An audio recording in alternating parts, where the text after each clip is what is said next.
Welcome, ladies, gentlemen, and jabronis. It's Mitch here with your NFL Week 11 recap, reaction, and review.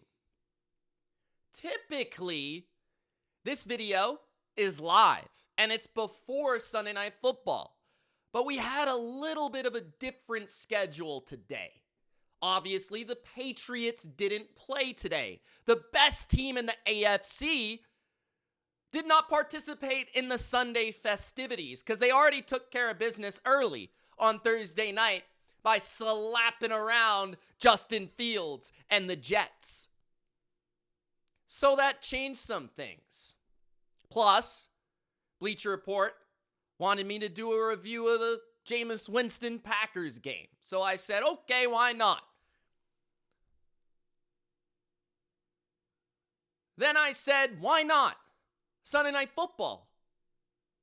We don't usually do Sunday night. Let's give the people something different. Let's give the people something special. Sunday Night Football, live, with yours truly.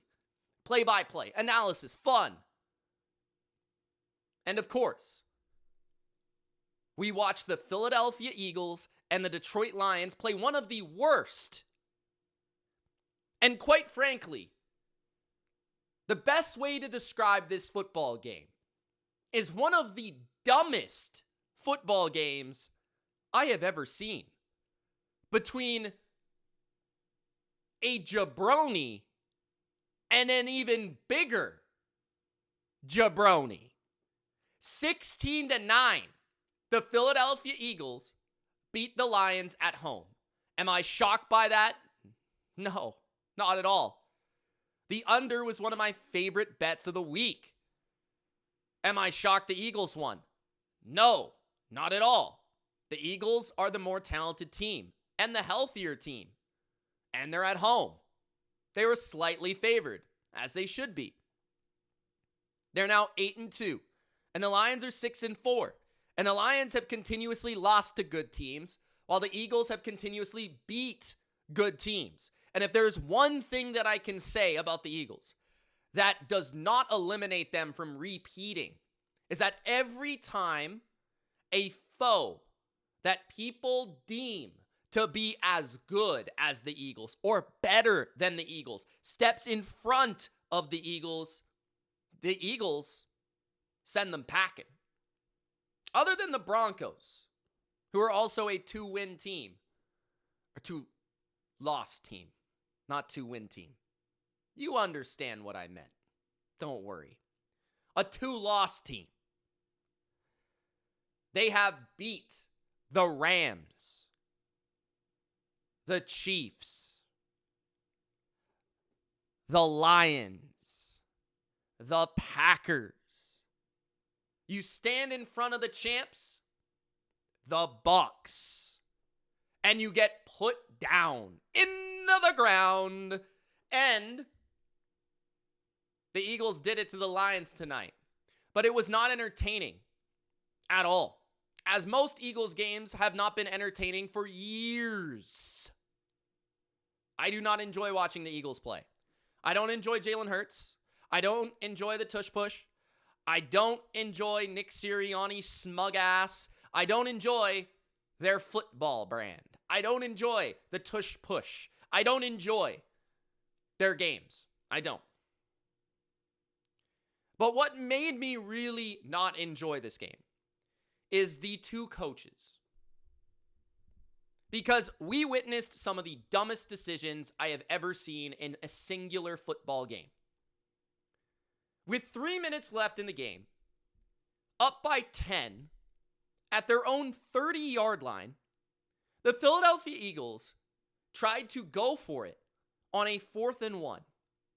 And I understand that they have a play that is nearly unstoppable. Although, if they would have been witnessing and watching what the Lions were doing and defeating it and continuously stopping it, they maybe would have taken into account that maybe this could fail. But instead, Nick Sirianni, I swear to God, I swear to you right now, looked across the sidelines and said, Dan Campbell always goes for it. Dan Campbell is known as the guy with the big testicles. He's known as the guy with the big cojones. But I want to be the guy with the big balls. And it almost backfired. I wish it backfired. I spent the last 3 minutes of the game cheering against the Eagles on purpose so that this jabroni could be put in his place. But of course, he's saved by the Avengers again. Nick Sirianni makes dumb decision after dumb decision, and it doesn't even matter because his team is so talented, it doesn't matter. It doesn't matter. It's 4th and 1. There's 3 minutes left. Guys, the only way they lose the game is if they go for it. The only way. The Lions could not move the ball all night. They could not get multiple first downs all night. And what happens if you get stopped is you're already in field goal range, which is what happened. The Lions actually lost 7 yards and still made the field goal, which then made it a 7-point game.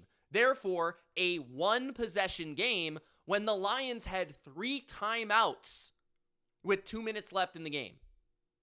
That was the only way the Lions were going to come back. The only way. A legitimate child would have made a better decision in that scenario. Because in that moment, the first down is not what matters. What matters is the clock, the time.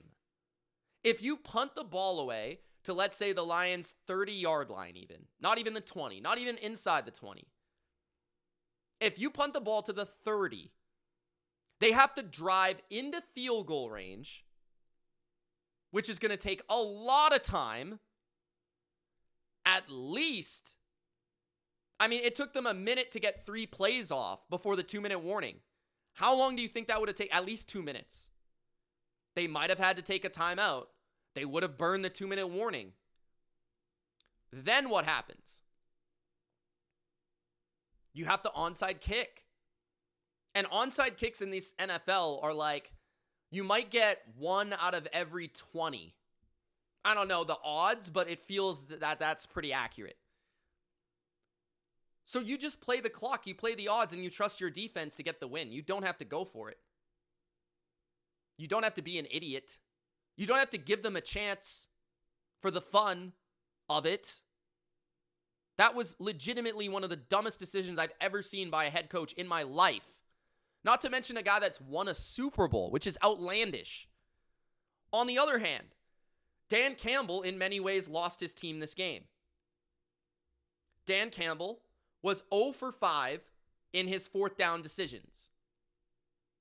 Not once, not twice, not 3 times, not 4 times, but 5 times. The Lions went for it on 4th down and failed on every single one of them. Every single one. They actually outgained the Eagles in this game. They did. Guys, if you were to look at the stats, the Lions had 317 yards, the Eagles had 272. The Lions had 13 first downs, the Eagles had 16. The Eagles actually had more penalties, 9 for 78, while the Lions had 5 for 48, although the most costly penalty, the very last penalty, which was the most absurd, worst penalty we saw all weekend, that was not pass interference at all. That was a blown call. That was a garbage call, and the Lions should have had a chance to tie the game at the end. But, of course, they didn't because the refs blew it. But 9 penalties, 78 yards is the point. The Lions had more yards and less penalties. They both were terrible on 3rd down. The Eagles were 4 for 15, while the Lions were 3 for 13. The Lions, though, were 0 for 1 in the red zone. The Eagles were 1 for 3. The Lions turned the ball over very early in this game. Jared Goff threw an interception. It was deflected, batted in the air, and picked off. And that led to only a field goal. There was multiple times in this game where the Eagles had good field position and only managed a field goal. The Lions could have easily kept themselves in this game and had a chance to tie this game numerous times if they would have just kicked field goals in the game. Sometimes you have to understand what game you're playing. The game is not 31, 30, 30, right? It's not a high-scoring game, is my point. They're playing in a slugfest. They're playing in a defensive battle. Kick your field goal. Kick your field goal. You can't get the yard needed. You can't. You can't do it. Okay? Neither team could run the ball well. The Lions had 74 yards rushing in this game. And I actually thought the best playmaker that played was Jahmyr Gibbs in this game. But that mostly came as a receiver, 5 for 107. Jamison Williams also had a pretty good game, 4 for 88. The Lions defense played admirably. They held Saquon in check to 3.2 yards per carry. A.J. Brown had under 50 yards on 11 targets. Devontae Smith was invisible. He had 1 catch for 8 yards. Dallas Goedert had 24 yards. Both quarterbacks didn't play that well. I would say that Jalen played better than Goff. Jalen was 50% completion, 135 through the air, and that was it. He ran for a touchdown on a tush push. That was it. Jared Goff looked scared. Jared Goff looked panicked. Jared Goff looked sped up. Jared Goff looked rattled. Jared Goff looked cold. Jared Goff looked like a big, fat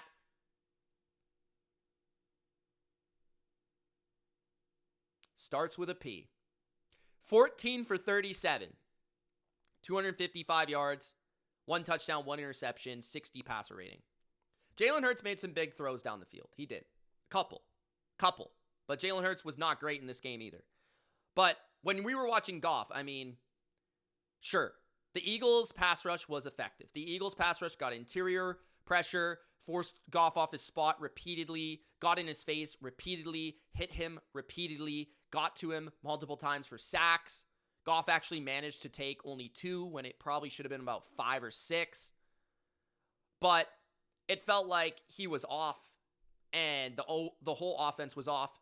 And again, Dan Campbell not only went for it 5 times on 4th down, but is also the offensive play caller that really featured very little rhythm. Amon-Ra did not play well. He had 2 catches on 12 targets. I don't know why Goff kept targeting him. It was outlandish. It was ridiculous. The Lions defense, I thought, played really well. Anzalone was a standout. Campbell had 15 tackles. Their backup corners, Rock Ya-Sin, played really well. I thought that, and he was covering A.J. Brown for pretty much the entire night. Amik Robertson played well. Brian Branch, the whole defense. Hutchinson a couple times made a play. The Eagles defense played outstanding. I thought Jalen Carter was a force. Jalen Phillips was a beast. Adoree Jackson probably had the best game of his season. Zach Bond played well. Cooper DeJean played well. Nakobe Dean played well. You go down the list. The Eagles defense, I talked about it last week against the Packers. It is now, to me, right there with the Texans as the most dominant defense in football. I think Denver is pretty close too. Those are clearly the top 3 defenses in the NFL. The Eagles have entered that category. Their offense is incapable of consistently moving the ball. They barely can run the ball. Their passing game is completely inconsistent. This isn't about the Lions defense. The Lions defense is a solid to good unit. It's not great. I think what really this game was about was the Eagles defense is dominant. The Eagles offense is bad. Outright bad. Outright bad. The Lions offense struggled against a really good defense in bad weather for their quarterback on the road. That's understandable.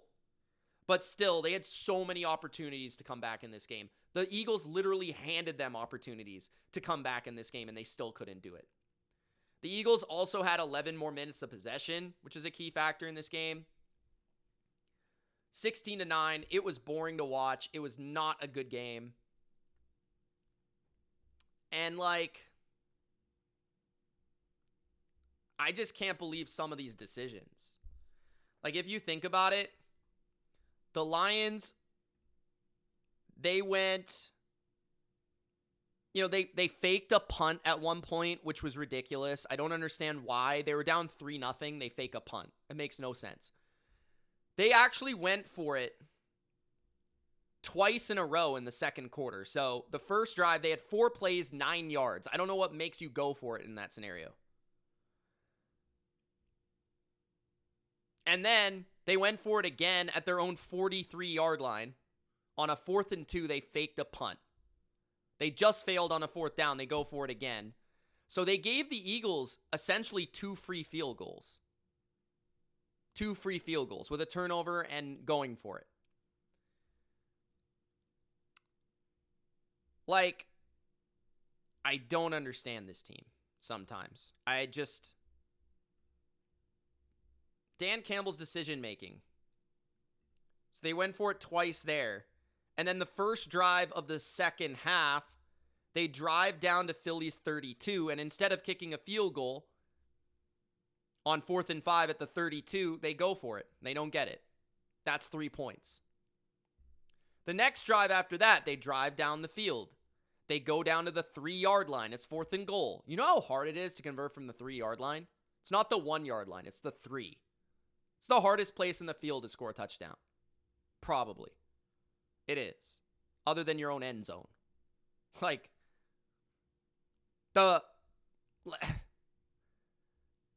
they don't kick a field goal there. That's 6 points. That's 6 points. Then the drive after that, they get to the Philly 45. It's 4th and 3. They don't get it. So how many different times did they go for it?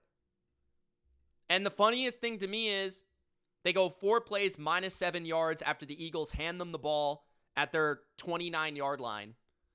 And they kick a 54-yard field goal from the Philly 36. They get it. It's good. It's right down the middle. You couldn't have done that earlier? You couldn't have done that earlier. Crazy. So, key sequences in the game being the interception, which put the Eagles in control and ahead of the game. All the 4th down leverage calls that didn't work for the Lions. Nick Sirianni being an absolute jabroni. What a weird, wild game. But this is your recap for Week 11, guys. I hope you Gronk spike the like button. Show your love. It's free. Don't be a jabroni. Subscribe. And I promise you, throughout the rest of this video, there are going to be some rants. There are going to be some rants. Why? Because the Kansas City Chiefs lost today. They lost to the Denver Broncos. The Denver stinking Broncos. 22-19.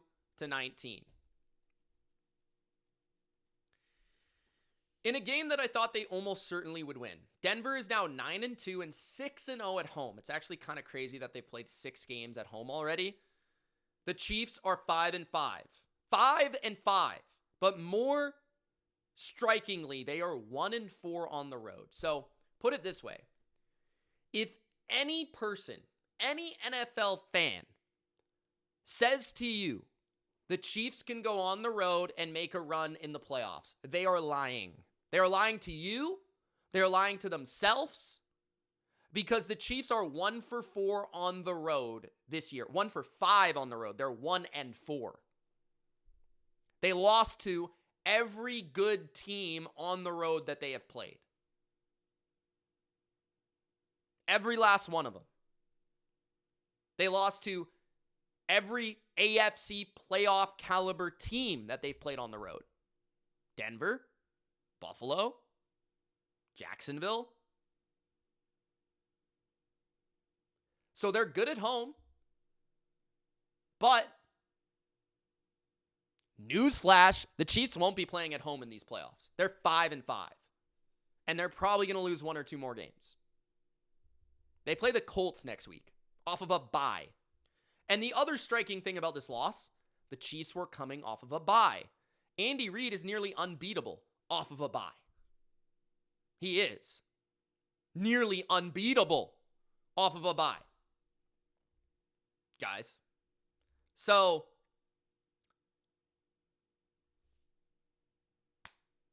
the Chiefs just might not be it. I know it hurts you. I know it pains you. The Chiefs just might not be it. Because last year, what were the Chiefs? The Chiefs were a team that would win close game after close game after close game after close game. And it got irritating. It became to the point where I thought it was scripted. It was ridiculous. It was like, how many different ways can they win a game where they don't deserve to win the game? This year, everything is catching up with them. Everything that we said about them last year. They're not a good football team. We said that last year.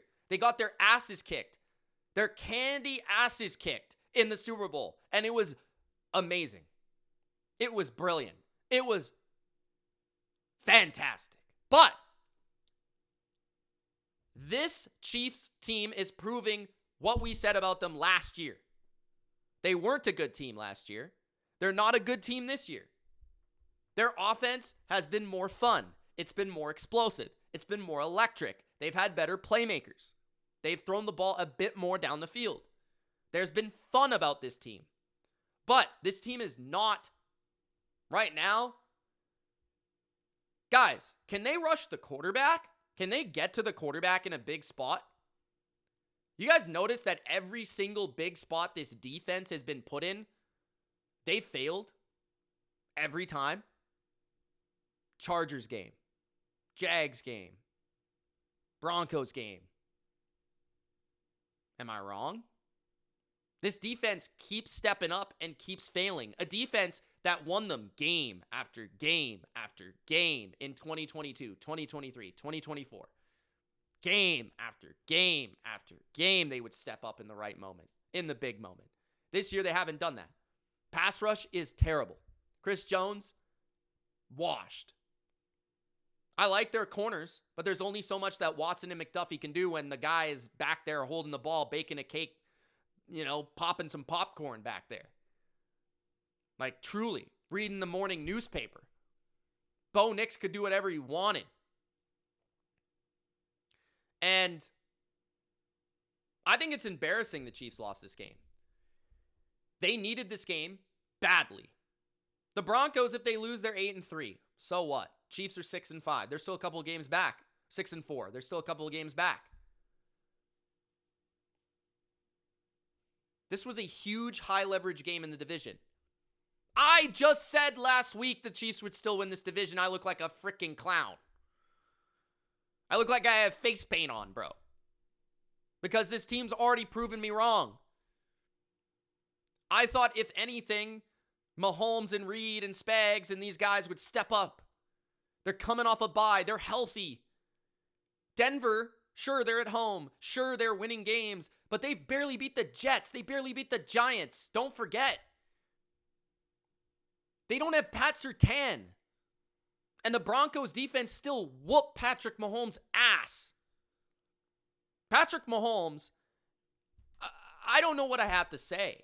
Like, there's people on social media saying, oh, you got to talk about Patrick Mahomes. He's not a top 5 quarterback. He's not the same guy. Guys, we've been talking about this for fucking 2 years. I don't know what you want me to say anymore. People just laugh at me. I've been telling you for how long he's washed. He's not the same quarterback. And I don't mean washed as in he's not competent, as in he's not good, as in he should retire. I don't mean that. I mean he's not the same quarterback. He's not nearly as good as he used to be. His deep ball is absolutely putrid. His decision-making is boneheaded. His accuracy is off consistently. If it weren't for Travis Kelce, this offense doesn't move the ball today. He had 9 catches, 91 yards, and a touchdown. Everyone else, Rashee Rice, oh wow, 6.3 yards per reception. This is your number 1 receiver without Pat Surtain. Xavier Worthy, 3 catches, 25 yards. What? Tyquan Thornton had the best catch of the day, 1 for 61. Why doesn't he play more? Probably should. Why didn't they run the ball more, Andy? 4.5 yards per carry with Kareem Hunt, 59 yards. I think Kareem Hunt is the most underrated player on the Chiefs. Chiefs fans and media are always piping up. They're always saying, oh, the Chiefs need a running back. Dude, Kareem Hunt gets you first down after first down after first down on every third down and short. He's better than the tush push. He literally is statistically. He's a glitch. And you still can't convert against the Broncos. You don't even give the guy the ball. He's a freaking bowling ball in human form. Mahomes is washed. He can't make a deep throw. And the thing is, I can't even blame it on him being fat anymore. He's in good shape. He got a fresh haircut, and he still sucks. Did you guys see the sequence where he threw a pick He didn't know there was defensive holding, and then he was like, oh, the defensive holding. You see me, the defensive holding. He threw the ball directly to the defense. And then like 2 plays later, he threw the ball again directly to the defense. Guys, I've been shredding, ripping, crucifying Bo Nix for the last like month. And Bo Nix outplayed this guy. Bo freaking Nix. Bo Picks outplayed Patrick Mahomes for 295 yards, 24 for 37. Came through in the clutch in the fourth quarter, made the throw to Cortland Sutton, throw to Pat Bryant, throw to Troy Franklin. Didn't matter. Throw after throw after throw. The guy was making the throw in the fourth quarter. Patrick Mahomes sitting on the bench because he couldn't get it done. Sutton converted a key third down. Franklin converted a beautiful back shoulder corner route for the win. Broncos couldn't even run the ball. You can't even say they were the more balanced team. It was actually the Chiefs. RJ Harvey had 2.7 yards per carry. Little man McLaughlin had 3.2 yards per carry. Denver's defense still whooped that ass. Jaquan McMillan, great game. Hufanga flying. Riley Moss, other than the 2 pass interferences that probably accounted for about 100 yards, dude, just stop interfering. Like, seriously, that was the only way the Chiefs got in position to score. 2 pass interferences. One was like 50 yards. The other was like 30 yards. And I think they were both on third down. What are we doing? Mahomes just chucking the ball up like Joe Flacco in his prime. You know, like, this defensive line played really well. You could tell the Chiefs' offensive line was rattled. They were false starting, taking penalties. The Chiefs' defense, too, you know, it just feels like in every high leverage moment, they can't come through, man. You look at the stats. The Chiefs did have more first downs, but less yards. The Broncos were the better team on third down, which should not happen with Patrick Mahomes. You know what I'm saying? Or at least what he's supposed to be, right?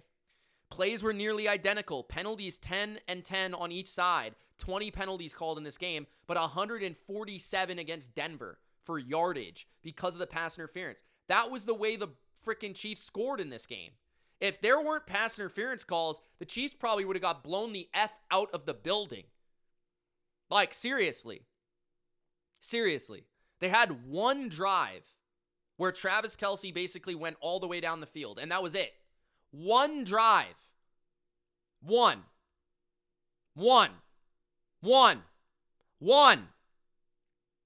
This team is not the one. Patrick Mahomes is not the one. This team might not even win another one. This team might not even make the playoffs. They have to face the Texans defense. They can only score 19 points against the Denver Broncos without Pat Surtain. And the Broncos defense is great. Don't get me wrong. Tony Romo kept saying because he needed to protect Patrick Mahomes, they're first on third down, Jim. They're first on third down, Jim.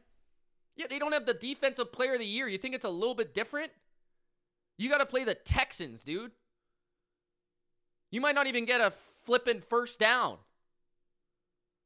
Then you got to play the Cowboys with one of the best offenses in football in their building with an improved defense. You've got to play the Chargers. You've got to play the Broncos again.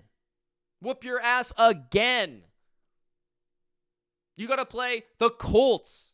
Freshly minted off a bye JT. Good luck. Don't even mention the Chiefs as a contender. The Chiefs are not a contender. Why? Because I know for a fact they come to New England, they're getting their asses kicked, bro. Their asses kicked. Not even competitive. You guys think the Broncos are good? Come on to Gillette. We'll whoop that ass. The other big game of the day was the Rams and the Seahawks. And this in an opposite fashion, the team that won, the Los Angeles Rams, I thought got totally outplayed in this game, at least from an offensive standpoint. I thought that the Rams, this was Stafford's most like vanilla game of the season. He was 15 for 28 for 130 yards and 2 touchdowns and an 89 passer rating. He had the 2 touchdowns. That certainly helps.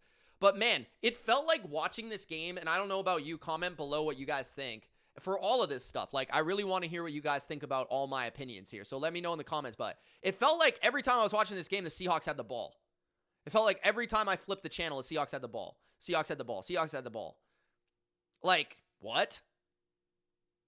Felt like the Rams never had any rhythm, never had the possession, never had the ball, never had the pace of the game. They somehow just led early 14-3 in the first quarter because of mistakes by Sam Darnold, and that was basically the game. They didn't score another touchdown until the fourth quarter. It was 14-3 off the bat, and then it was 21-19 final. They only scored 7 more points. The Seahawks scored points in every quarter and had consistent movement, but they just made too many mistakes, and that was the game. Period. You look at the stats. The Seahawks had 14 more first downs, 26-12. They had 414 yards to 249. They had 29 more plays. They were 7 for 16 on third down. The Rams were 2 for 11. And the game was competitive. It was close throughout the game. This wasn't like it was garbage time. The penalties were even. The possession weighed to Seattle 15 minutes over the Rams, 37-22. But the key stat was 4 turnovers to 1. That was the key stat. 4 turnovers to 1. 4 picks by Sam Darnold. 4. He was 29 for 44. He threw 4 picks, a 45 passer rating. And many of them were bad. He got hit on a couple of them, and it caused it to be a little bit of an erratic throw. A couple of them were deflected, all that stuff. It's going to happen. But man, this guy, this is why I can't pick Seattle to go to the Super Bowl. This is why I don't like Seattle to win the Super Bowl. A lot of people are saying, Mitch, why aren't they like your top 3 team, top 2 team, best team in the league? Look at them. They're so good. And what have I said all year? I like them. I think they're really talented. I love their defense. I like Mike McDonald. I say this every week. JSN's one-man wrecking crew. All that stuff. I say this every week. But they haven't beaten anyone good, and it continues. They haven't beaten anyone good. They lost to the Niners. They lost to the Bucs. They lost to the Rams. They beat Jacksonville. Sure. They beat Pittsburgh. Fine. Are we really thinking those teams are that good? We'll get to Jacksonville because they had an impressive game today. But an actual contender. They have beat 0 contenders. 0. None. Nada. And today they blew it. They outplayed a good team. It makes me more positive about them. But in every big moment we've ever seen from Sam Darnold in his entire career, he has shit himself on live television.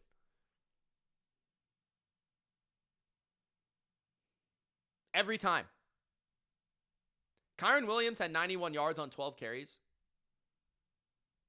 Impressive game.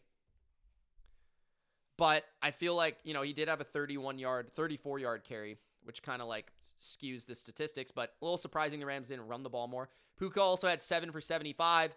Devontae Adams had 1 catch for 1 yard and 1 touchdown on 8 targets. He did nothing, to say the least. JSN had an incredible catch on the sideline, one-handed. 9 catches, 105 on 12 targets. Barner had 10 catches for 70 yards, which was totally random, on 11 targets. I thought Kenneth Walker looked electric in this game. 67 yards rushing and a touchdown finally, and 44 yards receiving. But Sam Darnold pissed himself. You have to give credit to the Seahawks defense, though. They played one of the best offenses in football, one of the hottest quarterbacks, if not the MVP of the NFL, and they held them in check. They allowed less than 15 first downs against the Rams, only 12. They held them to under 250 yards. That's really impressive for the Seahawks defense. The Seahawks defense is totally legit, but I just can't believe in them because their drop-back passing game. And I said this about the Seahawks, and I've said this continuously. Like, I'd appreciate a little credit sometimes when I'm right. I have said every week the thing I worry about with the Seahawks is their drop-back passing game. Every game they play is from ahead. Every game they play, they run the ball and they play action and they play action, they play action, they play action, they play action. They never run proper drop-back pass. And today, they were exposed. The Rams got pressure. The Rams forced turnovers. The Rams hit the quarterback because he wasn't just in predictable game script, game flow, and the ability to set up play calling in an exquisite fashion. The pass rush ruined the offensive line and hit the quarterback and caused turnovers. And that was the biggest concern for Seattle on their football team, and it still is. It's not their receiving core. It's not their backfield. It's not their young tight ends. It's not their defense. It's not their run defense. It's not their pass defense. It's not their coach. It's not their OC. It's their drop back passing game. The offensive line coordinated with the quarterback. When you actually know the other team needs to throw the ball, how do you perform? And that's why I took the Rams to win. Period. And I know the Rams got outplayed here, but the turnovers were the difference in the game. So that's where I stand on Rams, Seahawks, 21-19. Now, the Rams and Seahawks better look out because the best offense in football is here, finally. The San Francisco 49ers beat the Cardinals 41-22.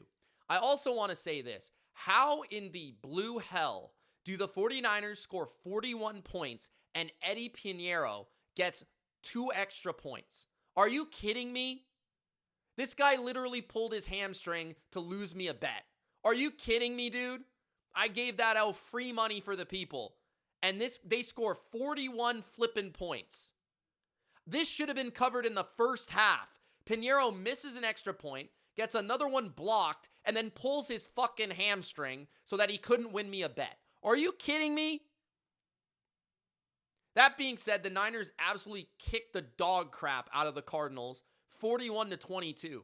Now, that being said, this is one of the strangest stat lines you'll ever see because Jacoby Brissett completed 47 flippin' passes, which is a record for 452 yards, 2 touchdowns. He did throw 2 picks, which were big in the game. But I didn't even realize Jacoby Brissett had that many yards. I didn't even realize he had that many completions.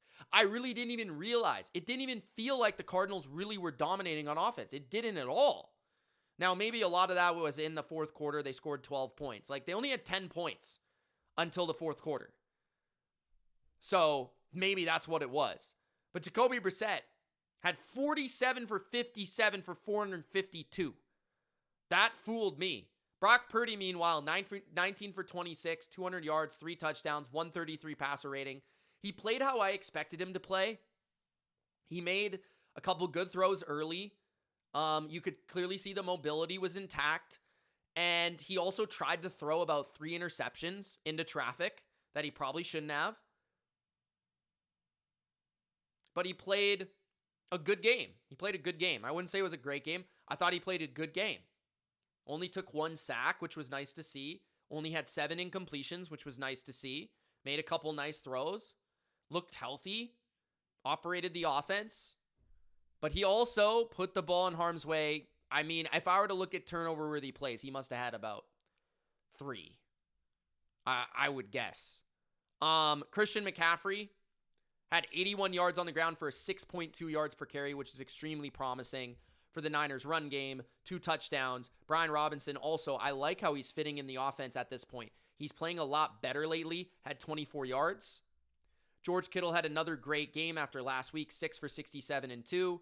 Jennings 4 for 54. McCaffrey had another touchdown through the air and 5 catches for 40 yards.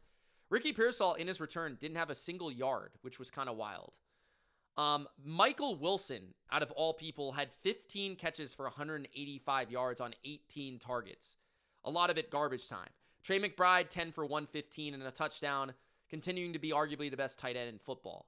Greg Dortch, 6 for 66 and a touchdown. So, a big day for the receivers and for fantasy for the Cardinals. Bam Knight, 5 carries, 24 yards and a touchdown. That was it. DeMarcado got injured in the game. I was impressed by the Seahawks' opportunistic nature on defense. Lenore, D. Winters, Bethune got hurt in the game. Mustafa. Who else? Jair Brown. Pinnock made a couple plays. Curtis Robinson led the team in tackles. Pinheiro was weird. Sky Moore also kicked this game off with a long kick return, taking it down to the 2-yard line, which set the tone for the 49ers in a big way. 41-22. Niners offense looks absolutely like a train And Ayuk's not even back yet, which is crazy if he'll even come back. But if this team can get half decent defense, they're still going to be a real threat in the playoffs because this offense, Kyle is just out calling, out scripting, out manipulating every coordinator he's facing. And it doesn't matter who his quarterback is, honestly. Like, he is just ripping people up. Like, we just talked about the Rams defense against Seattle that forced 4 interceptions on Sam Darnold. Mac Jones had 2 of the best games of any quarterback against that defense. The Niners were ripping up the Rams both times they played them. So now imagine what it's going to look like with these weapons back, with Brock Purdy back. I mean, wow. The Baltimore Ravens, 23-16, take it over the Browns. Big storyline here is Dylan Gabriel goes down and Shedeur Sanders steps in. Gabriel was actually playing pretty well before he got hurt. He was 7 for 10 for 68 yards. He was only sacked once and had an 88 passer rating. Shedeur Sanders, on the other hand, came into the game and had 12 incompletions, only 4 completions, 47 yards, 1 interception, fumbled, and was sacked twice. He had a 13 passer rating trying to come back and win this game. And really, he didn't even have to come back because they were actually in the lead when Dylan Gabriel went down. So Gabriel actually gave Shedeur the lead. He lost the lead and couldn't come back to regain it. The Ravens won the fourth quarter 13-0. Shedeur is not an NFL quarterback. Gabriel has barely looked like that, and he looked a lot better in this game. Judkins was held in check. He had some good runs early, but 3.5 for the day. Cedric Tillman led the way with 52 yards. But the main thing is Myles Garrett in this defense. 4 sacks for the Browns. Myles Garrett. 5 tackles for loss for Myles Garrett. This might be the best Myles Garrett we've ever seen. He had 4 or 5 sacks against the Patriots. Now he has 4 sacks against the Ravens. That's 9 sacks in 2 flipping games. That's outstanding.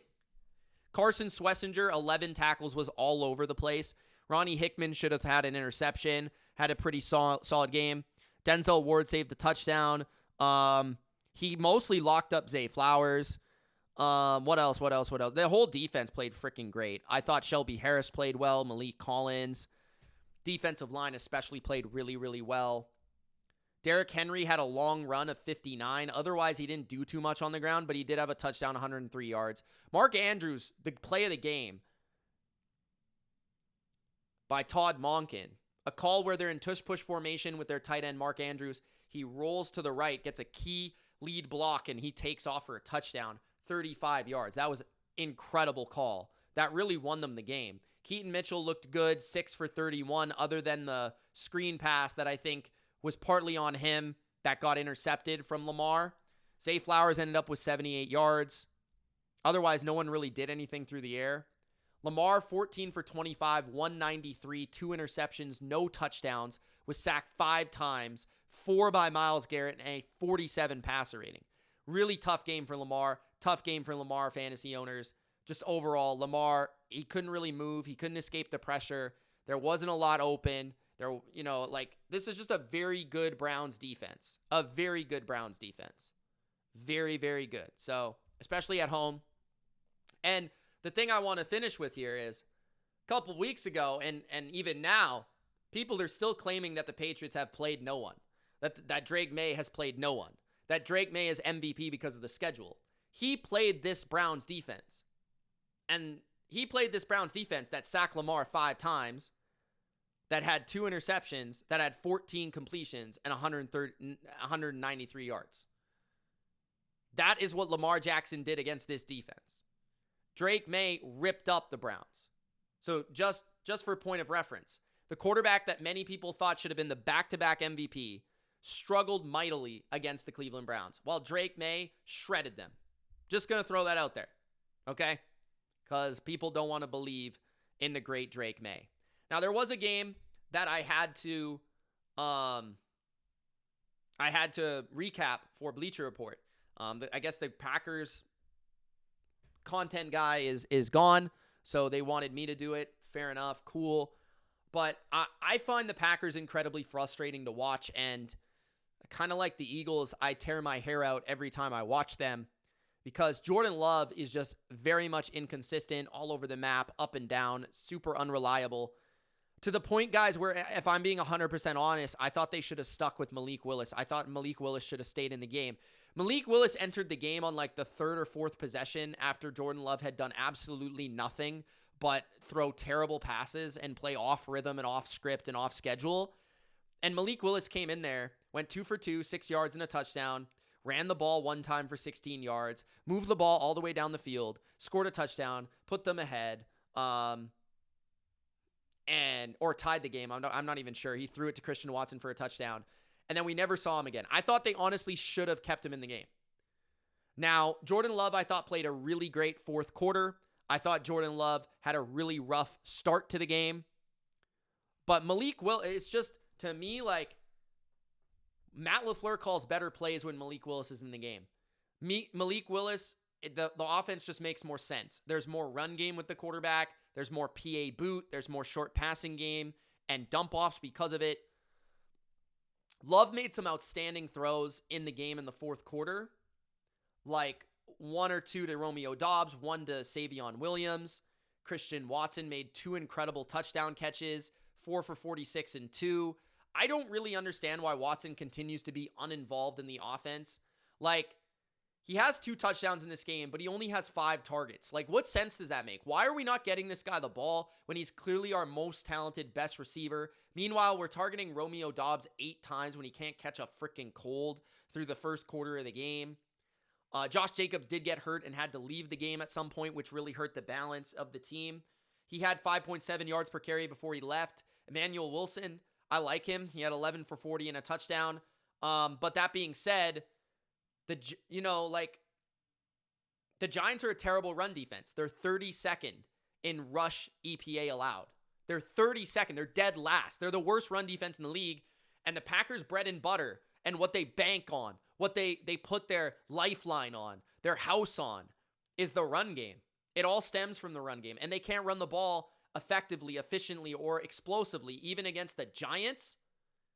And again, their receivers without Reed, without Kraft, nonsense, not good. Watson is good. He's talented, but for whatever reason, I don't know. Like, they just see him as a deep threat and a chuck and pray receiver. Like, every 3rd and long, it's predictable. They're throwing it into double coverage to Christian Watson and hoping that he catches it. That's basically what it is. Even in the red zone when he scored his touchdowns, they just chucked it up into double coverage and Christian Watson caught it. It's like, dude, we've got to have more efficient and effective play calls. We got to have a quick passing game. We've got to get him some touches. Like, manufacture him the ball. Why is he just the guy that runs and blocks? Like, he runs straight and he blocks. Like, can we get him the ball?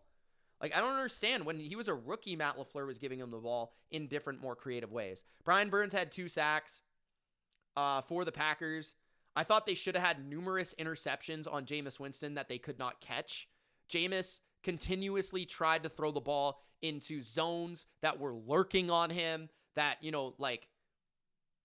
that were trying to make him throw into a trap, and he just kept getting away with it time after time after time after time until the very end when he threw an interception on a corner route that honestly wasn't even his fault in the end zone. That won the Packers the game and sealed their fate. Jameis should have thrown about 3 or 4 picks, but he threw a pick in the end zone on a play that the receiver ran the wrong route. That being said, I thought Jameis played pretty well. 19 for 29, 201. And a 71 rating, but I thought that he just played accurate mostly. I thought that he kept the offense on schedule, in rhythm. I thought his passing looked crisp. This Packers pass rush is nasty, and Jameis managed it well, and he's so tough in the pocket too. And this is why I fear Jameis as a backup. Like, Jameis is a guy that can go out there. He's going to sling it. He's going to test you in a different way than some other quarterbacks that are more conservative. Jameis is going to be very threatening. He's going to be very aggressive. He's going to rip the rock. And if you're not ready, you're not ready for it. And that makes him sometimes better than other starters who are much more conservative in nature against teams like the Packers, who are kind of asking you to dink and dunk and dink and dunk and dink and dunk. And the Packers defense, I thought what was really poor about the Packers defense was their run defense today. Tyrone Tracy had 88 yards, 4.6 per clip, And he just continuously was having success. It wasn't anything sexy. His longest run was 17 yards, but it was 3 yards, 4 yards, 4 yards, 3 yards, 4 yards, 3 yards, 4 yards, 3 yards. And that continued with Devin Singletary as well, who had 16 carries. Tracy had 19 carries. And the Giants stayed very balanced, and they ran the ball, and they kept Jameis good down in distance. And Jameis made a few big throws when he needed to and pushed the envelope when he needed to outside of the interception. And then the play that ended it was Micah Parsons stripping Winston on essentially a Hail Mary, which is whatever. But I have to give the Giants credit for how they performed. I got to give the credit to Kafka for the game plan here, for the time of possession, for out-coaching Matt LaFleur, for out-play calling Matt LaFleur, for Jameis largely outplaying Jordan Love for stretches of this game. They had more first downs in the game. They were 50% on third down. The Giants had more yards than the Packers in this game. They also had more penalties called against them, 11 more minutes of possession as well. The Giants easily could have won this game. Easily had a chance to win this game. The Packers got by. The Packers got lucky. The Packers were fortunate. Their pass rush came through with a couple key plays. They got the big interception, but the rush defense was concerning. And I just got to give Kafka credit for playing that underdog mentality, underdog role, knowing when to push the envelope, knowing when to go for it, unlike Dan Campbell. 3 for 4 on 4th down. That made a world of difference to keep this game competitive. If you punt on 1 or 2 of those, maybe the Packers are already up and the game is already over because of the game script. But I thought that the Giants fought their ass off here. The next game I want to talk about is the Steelers and the Bengals, which was 34-12. The Steelers won 34-12, but it was very deceptive. 14-3 in the fourth quarter. The Steelers won in the fourth quarter. Now, it's important to understand that how those 14 points came about for the Steelers. Aaron Rodgers was injured. Mason Rudolph was the quarterback. What ended up happening was 2 touchdowns by the defense via the Steelers. An interception for a touchdown from to Kyle Duggar, which was basically caused by a hit on the quarterback of Joe Flacco, and the ball kind of just laid in the air, and Duggar picked it off and ran it back. And then there was another touchdown where it was a fumble for a touchdown that was brought back by, I believe it was Pierre of the Steelers. A big fumble there. So pressure caused the pipes to burst for Joe Flacco, and the Steelers took advantage. But again, 34-12, I don't think really does it justice. This was a closer game than 34-12. There's also a lot of drama surrounding this game with Jalen Ramsey getting spat on by Jamar Chase. Likely Jamar Chase is going to get suspended for a game or 2 and not be active against the Patriots, which I'd like as a Patriots fan, but it's critical information. Flacco, not his best game. 199, 1 touchdown, 1 interception. Tomlin and the staff did a good job adjusting. Chase Brown did have a pretty good game, though. 99 yards on the ground, 5.5 yards per carry. Brooks had 5 yards per carry. Steelers continue to struggle as a run defense. Jalen Warren did have 62 yards on 10 carries, 6.2 per carry. Aaron Rodgers had a fine day until he left. He wasn't anything special, but he had a touchdown. He had 127 yards, 12 for 16. That was Mason Rudolph's stats. Aaron Rodgers was 9 for 15, 116, and 1 touchdown. So, basically the same stats as Mason Rudolph. That's why it was basically looking the same. He was sacked once, and Rudolph wasn't sacked. But a lot of screens, a lot of quick throws. Darnell Washington was an absolute monster. Kenneth Gainwell had a big game as a receiver, 7 for 81 and 2 touchdowns.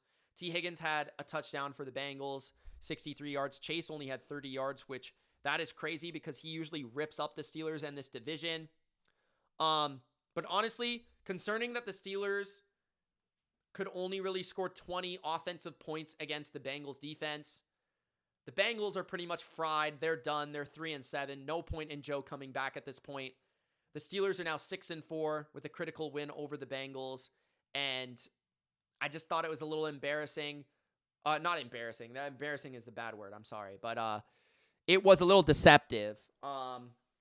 Embarrassing for Jamar Chase. Deceptive for the Steelers that they won by that many points because they really didn't. I mean, they probably should have won by 10, to be honest.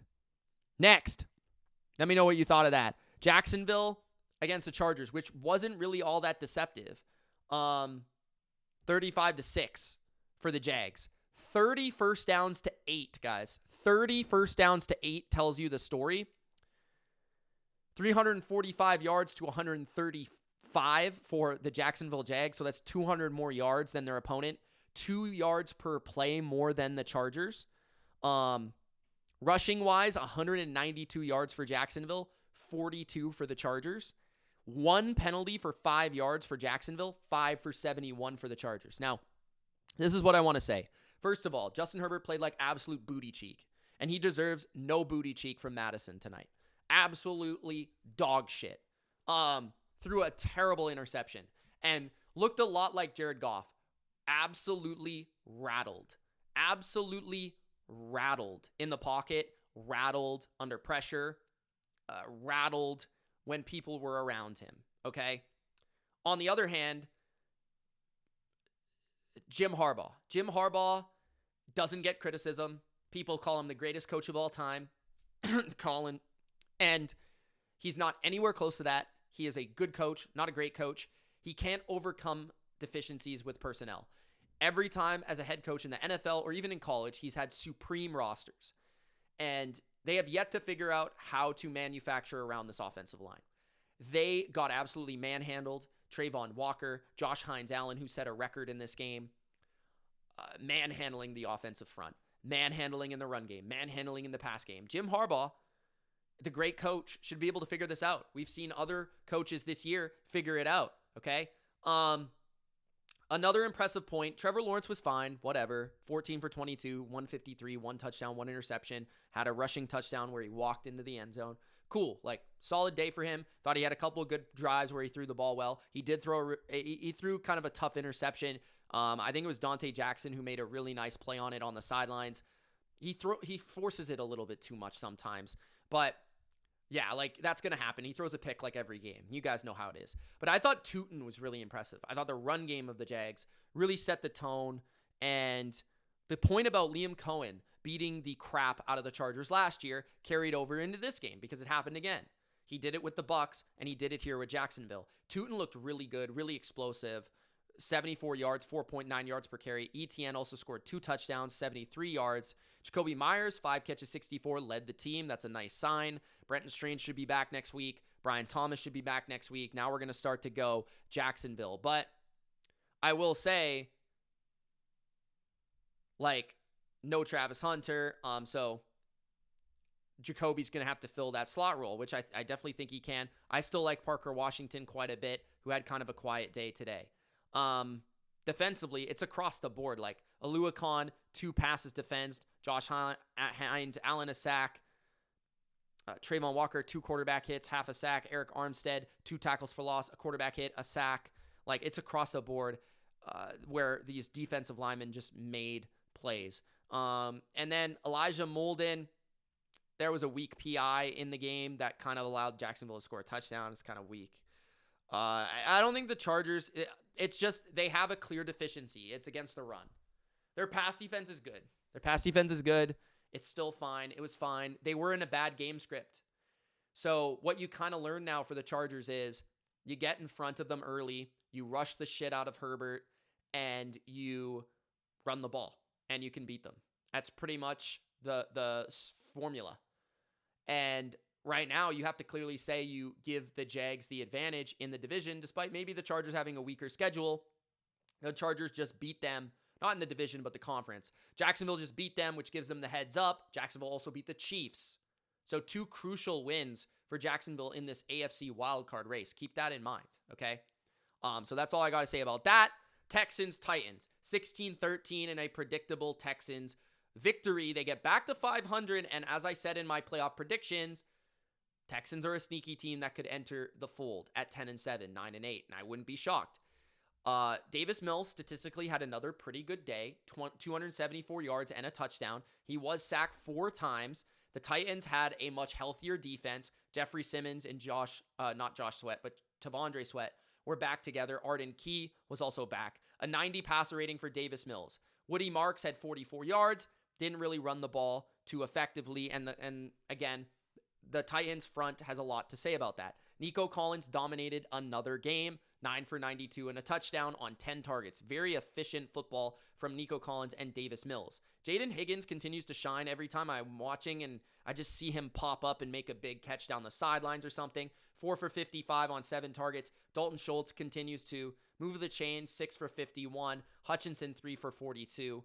Kind of a similar day to what we've been seeing from the Texans. High volume passing attack, a lot of quick passes, staying on schedule, staying on script, running the ball to stay balanced, but not to be the main engine of the offense. The offensive line did struggle more in this game than they had the last couple of games. Cam Ward, 24 for 37, 194, 1 touchdown, 3 sacks. Cam Ward led the team in rushing. The Texans absolutely annihilated Tony Pollard for 2.2 yards per carry and Tajay Spears for less than a yard per carry. The leading receiver was Chig Okonkwo. Calvin Ridley got seriously injured in this game, unfortunately. DK did nothing. AU Manor did nothing. Like, the Texans defense completely, utterly dominated, as expected, in this game. You look at the stats from a team perspective. The Titans had 14 first downs, 229 yards, and 4 yards per play. Another fantastic day for the Texans defense. 229 total yards for the Titans. Like, that says all you need to know about that. Yeah. So, 16-13. CJ will be back soon. Texans, I would just say watch out.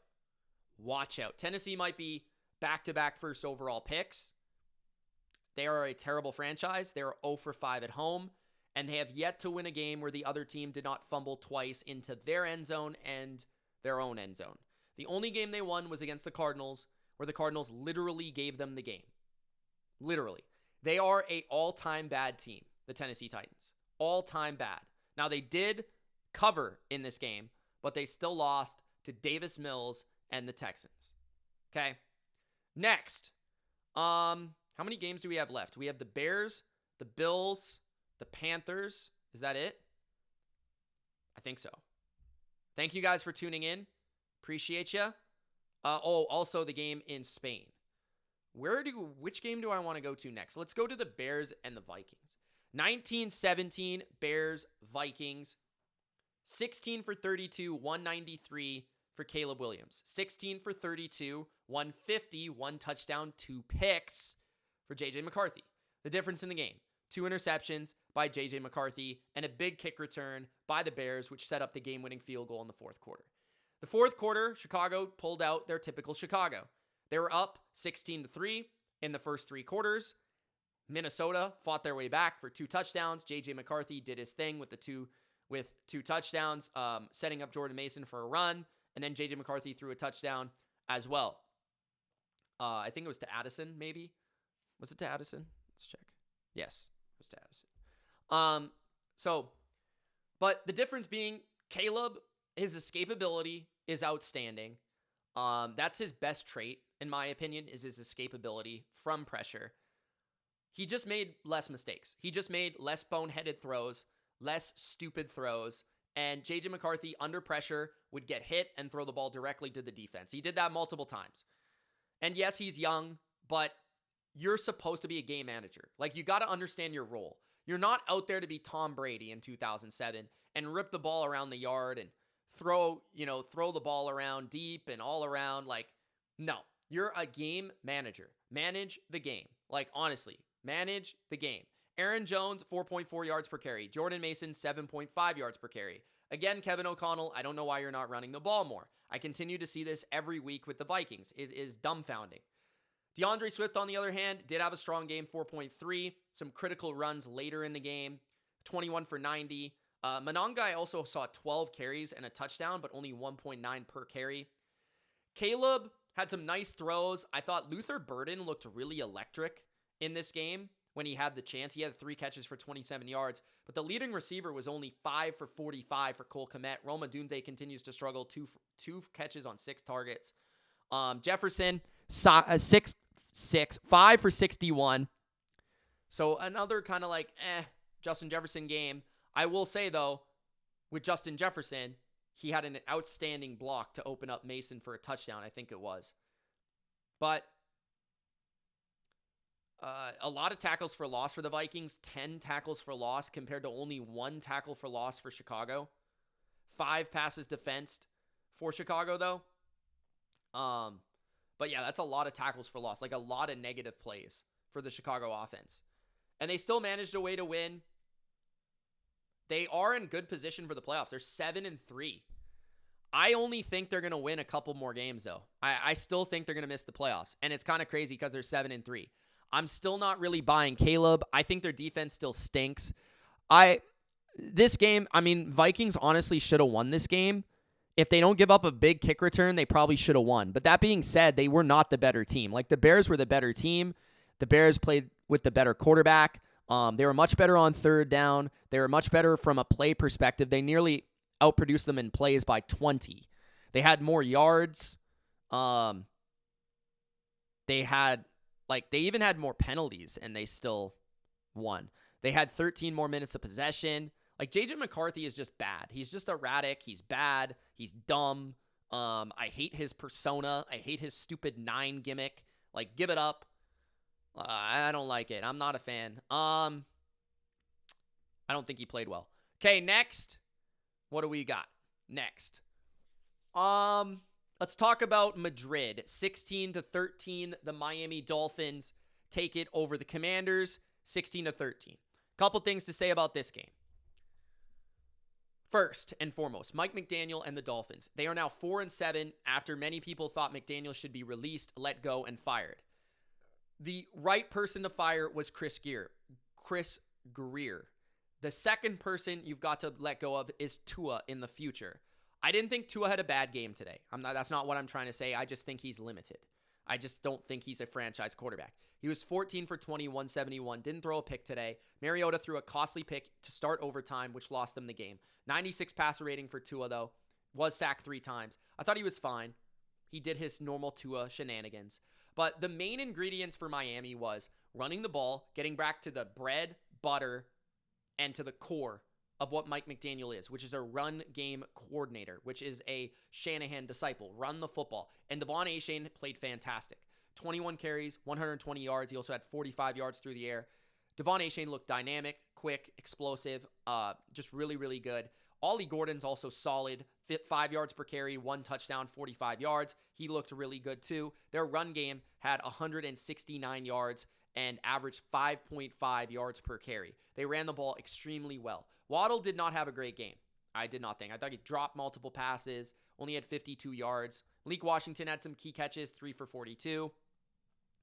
But the Dolphins' combination of running the football and playing much better defense. They've played much better defense lately. Physical, tackling, run fits, coverage. They're young corners, some of them playing really well, or younger guys. Even Juju Brents, who they picked up, guys like that. Jack Jones had the big interception. Dodson's played well. Brooks had 20 flipping tackles, which is insane.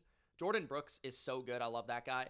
But here's the biggest story of the game for me is, sure, Debo had 7 catches, 74 yards, and a touchdown. Chris Rodriguez, 15 carries, 79 yards. Credit to him, right? They made a switch at running back. But the biggest thing for me is Marcus Mariota is not even playing poorly, and this team looks very bad. The Washington Commanders are lacking a lot of talent. A lot of Commanders fans, including some that I know, would tell you that they're losing these games because of their quarterback. That is not true at all. That couldn't be further from the truth. Like, honestly, Mariota is not playing poorly at all. He ran for 49 yards on 4 carries. He was 20 for 30 for 213 and a touchdown. And when you're just watching him play, he makes good decisions with the ball. He's accurate. He has a stronger arm than you think. He's not throwing to anyone out there. Like, outside of Debo taking a couple yards after catch plays, they have nothing other than Zach Ertz standing over the ball 10 yards away. That's all they have. Like, Chris Moore stinks. Jacoby Jones II, I don't know who that is. Jeremy McNichols is catching the ball. Jalen Lane. These guys are 4th stringers. Like, these guys are not any good at football. And they don't have any receivers. Their offensive line is mid. Their running back group is one of the worst in football. They thought they found some gem in Bill, and they won't even give him the ball anymore. Their defense is absolute ass cheek. They have no pass rush. Their linebackers are slow and old. Their corners can't cover a soul. Like, the Commanders are just a bad, poorly constructed football team that somehow made the NFC Championship through fourth down luck, fourth quarter luck, Hail Marys, and an outstanding rookie season from a quarterback. But if you think that this team would not lose these games with Jaden Daniels, you're off your rocker, you're on cocaine. Like, maybe he wins this game. Let's just put him in overtime there, and he doesn't throw the pick, and he makes enough plays to go score a touchdown, and they get a stop somehow. Maybe he wins the game in overtime in this game. But there's no chance in hell they're beating the Lions. There's no chance in hell they're beating the Seahawks.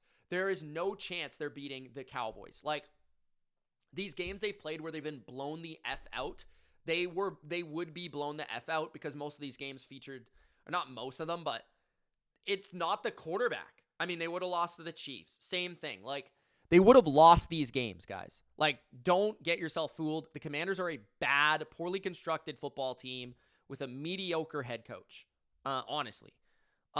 Next, Carolina, Atlanta, which was one of the funnest games of the day. I can't say I saw everything here because I was recapping the Packers during the overtime period. So I apologize for that. But Bryce Young does deserve a ton of credit. There's already a Cowboys fan, a Carolina Panthers fan who's said in my chat live while I was doing the Lions and Eagles, sorry, I forgot your name, brother. Comment below. He's already telling me, like, why you so harsh on Bryce Young? Like, Bryce had a great game. You got to give Bryce credit. You got to hop on the Bryce train, like all this stuff. Like, first, you can look at one performance and say a guy played well, but at the same time say that he has not played that well all year, and at the same time say he's at best pretty mediocre, right? Like, that's kind of the way it is. But Bryce Young was 31 for 45, 448, 3 touchdowns, no picks, was sacked 5 times, resilient in this game, came back from injury, went down, came back, 123 passer rating. Like, Bryce Young stood in the pocket, took hits after he was hurt, made throws. McMillan was dominant in this game. I thought McMillan was the best player in this game, better than Bryce Young. 8 catches, 130 yards, 2 touchdowns on 12 targets. Leggett also had some explosive gains. Yak plays 4 for 83 and a touchdown. Dowdle 5 for 55 and ran the ball for 45. The Falcons actually stopped the run in this game, but in order to stop the run, they gave up the pass, which has been the opposite for them all year. They had been stopping the pass all year, and now they give up the run. They still got their 5 sacks, but they could not stop Bryce Young throwing the ball in the middle of the field in this game. He torched them in the middle of the field. Jalen Coker, 4 for 52. Tommy Tremble, 1 for 54. Yeah, I mean, I got to give Bryce credit. I got to give them credit for winning this game. I thought the Panthers could definitely win this game. I kind of said multiple times the Panthers are a great matchup for the Falcons. But at the same time, I did expect the Falcons to win a close game, especially in the start of the game. It was 21-10 at one point. I think at halftime, 21-10. The Panthers fought back, came back, and won. Andy Dalton was the quarterback, I think, at halftime. So, like, that's a really impressive win. That's a very fun win. Panthers are a half a game back of the Tampa Bay Buccaneers. They're 6-5. They're very close to this division. And it's crazy because I don't think the Panthers are very good. I really don't. I continue to say that. I don't think they're great. Their defense did not perform up to their standard today. Bijan Robinson was phenomenal in this game. I thought he was so good. I mean, the touchdowns he scored, the first touchdown he scored, I don't even know how he scored that touchdown. He was insane. He had 23 carries, 104 yards, 2 touchdowns, 4.5 yards per carry. He also caught 4 passes for 39 yards. I thought he was outstanding in this game. I thought that Drake London also is just phenomenal. 7 catches on 9 targets, 119 yards. Those guys are the team. Like, honestly, it feels like those guys are the team this year, along with occasionally the defense stepping up. Michael Penix, 13 for 16, got injured, 175, 89 QBR, 112 passer rating, did whatever he wanted through the air to Drake London, especially in this game. And then Cousins had to come in later, and he was just dreadful. 6 for 14, 48 yards, 29 QBR, 3.4 yards per completion or attempt. That is absolutely atrocious. Like, Kirk Cousins got to retire. He's washed. He's completely done. And honestly, if the Panthers don't have Michael Penix get hurt, I think that the Panthers probably lose, to be honest with you. So I don't know how much I'm going to overreact to that, but no sacks for the Panthers, 5 sacks for the Falcons. Falcons lose another game where they get like 4 or 5 sacks. It's pretty crazy. It's actually pretty wild at this point. But that just goes to show you. But yeah, I thought the biggest things to note were Bryce Young to Leggett and to McMillan. Leggett, McMillan, and Bryce Young. And then for Atlanta, Bijan and Drake are phenomenal. They couldn't stop the pass when they needed to, and Kirk Cousins is washed. That's kind of what it is, 30-27. Panthers could be a playoff team. There's a possibility. They play an absolutely crucial, massive turning point game against the 49ers. I would favor the 49ers. I believe the game is in San Francisco, if I'm not mistaken. I'm going to check because that does make a major difference. Typically, Carolina, outside of this game, has been much better at home, especially at starting games, which is a key factor against San Francisco. So, but I... 30... Okay, so hold on. I'm just checking. But that's a huge game because the Panthers are 6-5. Like, and the Niners are probably the most realistic team that they could surpass in the playoff race. The Packers, maybe, because they did beat the Packers, so that does help. But if they could get wins over the Packers and the 49ers, now we're talking. Now, I don't know if they're going to beat the 49ers. They should be able to move the ball on the 49ers. Like, this is a true litmus test for Bryce Young. Because, like, the Niners defense is not good. Like, let's just be honest. Like, the Niners defense is not good. They need to win a shootout, though, probably, because the Niners are going to score. Yeah, it's in San Francisco. I mean, good luck. But, yeah, I mean, great win, though. And I'm looking forward to that Monday Night Football game now all of a sudden. That's a really good game on Monday Night Football. It actually means a lot. It's actually a really good game. I didn't think that before the season. So that's pretty crazy. What else do we have? And I guess the Panthers probably hope the Cowboys lose on Monday night. They already beat the Cowboys, but I still think it helps. And then I think we have one final game, which is Tampa and Buffalo. I can't believe Buffalo covered this game. They allowed 32 points, and they covered a 6. Buffalo scored 44.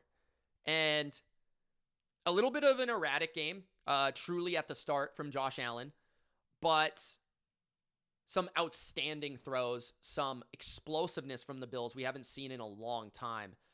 And for the Bucs, I don't know what, like, this defense to me is talented, and I think we've got to start considering, like, the Todd Bowles thing.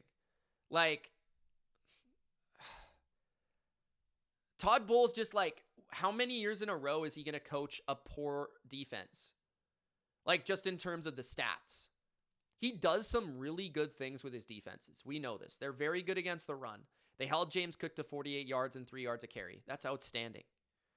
They're really good against the run, and they're really creative blitzing. But they give up points. They give up yards. They give up game-changing plays. They give up explosives. 44 points? That's insane. Baker Mayfield without Mike Evans, Bucky Irving, and Chris Godwin. The Bucs, Sean Tucker played amazing. They scored 32 points in Buffalo, and they lost. Like, that's tough, man. And I thought Baker played better than his stats. 173 yards, a touchdown, an interception, a 72 rating. Only got sacked once. I thought was pretty incredible by him. He escaped multiple sacks. Their run game, though, was wicked. Sean Tucker looked outstanding. 106 yards, 5.6 yards per carry, 2 touchdowns. Rashad White ran hard, 10 for 51. Mayfield also ran for 39 yards. Shepard had some nice catches down the field. Ibuka was kind of quiet, 40 yards. Tucker was just great, man. He had 3 touchdowns. He had a receiving touchdown. He looked fast as fuck. I mean, that guy looked faster than James Cook. I wouldn't be surprised if he is. And James Cook needs to be more involved as a receiver. As we saw in this game, 3 catches, 66 yards, and a touchdown. Shavers of all receivers, 4 for 90 and a touchdown. And this was the game of new receivers for the Bills. They decided to sit Keon Coleman for a variety of reasons. Josh Palmer played in this game, although not very heavily targeted. Shavers was very involved. Ty Johnson and James Cook both had 60-plus yards receiving as running backs. Gabe Davis had 40 yards on 3 catches. and had a drop. Dawson Knox, Curtis Samuel, like their whole receiving core was different. Khalil Shakir had half a fantasy point in PPR. He had -3 yards. Mecole Hardman played too. He was even targeted down the field.